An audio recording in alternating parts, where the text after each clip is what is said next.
Good day mga ka-sports natin dyan. Wala man si Cici Rondina pagdating sa PVL Reinforced Conference sa team ng Chocomucho. Handang-handa naman sila sa kanilang nalalapit na laban at magsisimula ngayon sa October 7, kung saan ang Chocomucho ay isa nga sa masasabi natin na malakas na rin na team sa kasalukuyan. Kung nang nakaraan conference ay nasa rank number 7 sila, well, hindi naman sila ngayon papayag na basta-basta na lang muli silang nasa laylayan. Ilalaban ito nila Boss Dina Wong at ng kanilang import from US. Sa tingin ko naman ay medyo may laban sila dahil nasa pool B nga sila. Hindi ganoon kalakasan ang kanilang makakatapat maliban sa Signal at sa PLDT.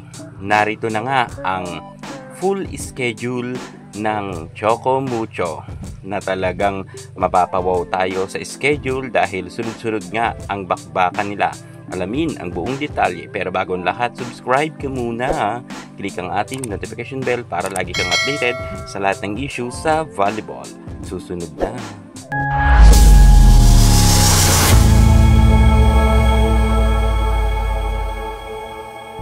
Buhay na naman ang arena dahil magsisimula na ang PVL Reinforced Conference. Narito na ang Chocomucho final schedule. Chocomucho makakalaban nilang una sa October 7, Tuesday yan, 6:30 PM. Walang iba kundi ang Capital One Solar Spikers at magaganap kayan sa Yenares Center, Montalban. Hindi nila pwedeng maliitin ang Capital One dahil ng last PVL Reinforced Conference ay pumalag talaga sila. Kahit nga sa Creamline, nakipagsabayan sila ng gusto. At pagkatapos naman nito, ang kanilang pangalawang laban ay sa Signal HD Spikers naman. Magaganap naman to sa October 13, 6:30 PM sa Smart Araneta Coliseum. Mukhang matcha-challenge ng gusto dito ang Chocomucho dahil malakas ang Signal HD Spikers at hindi rin sila basta-bastang team. Magandang bakbakan to. Tsak maghihiyawan na naman dito ang mga fans nga ni Boss Dina Wong sa dami ng mga manonood. Lalo't ang Signal ay medyo marami-rami rin ang kanilang mga fans. Talagang maghihiyawan to sa Smart Araneta Coliseum sa October 13.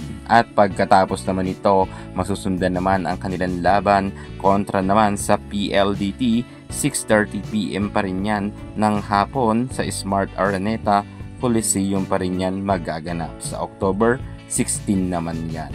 Malakas ang PLDT at hindi basta-basta.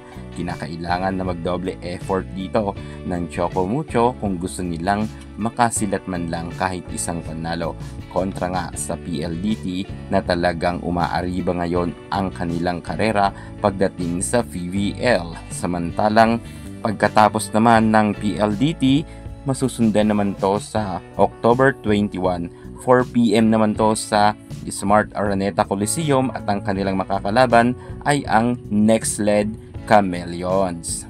Well, kung noon ay medyo hindi pumapalag ang Nextled Chameleons, pero ibahin ninyo ngayon dahil marami ng mga weapon na mga magagaling na players na na-recruit rin ang Nextled at medyo pumapalag na nga sila at umaangat na rin ang kanilang standing. Talagang hindi rin nila basta-basta ibibigay ang pagkapanalo sa Chocomucho. Pero syempre ang Chocomucho, kinakailangan talaga magdoble effort para nga mapaiangat rin nila ang kanilang standing ngayon conference. Kahit wala nga si Cici Rondina, abangan nyo yan sa October 21, 4 PM, Smart Araneta Coliseum. At pagkatapos naman yan, susundan naman to ng Farm Fresh Foxy sa October 31.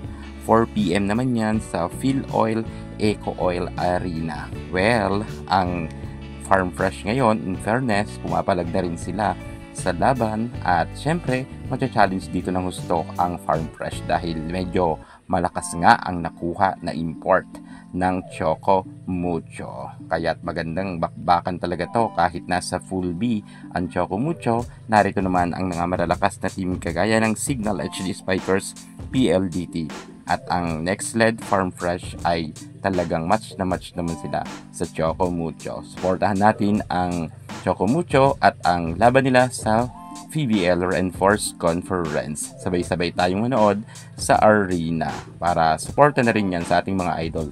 Yan muna ang pinaka-latest natin sa mundo ng volleyball. Thank you so much. God bless.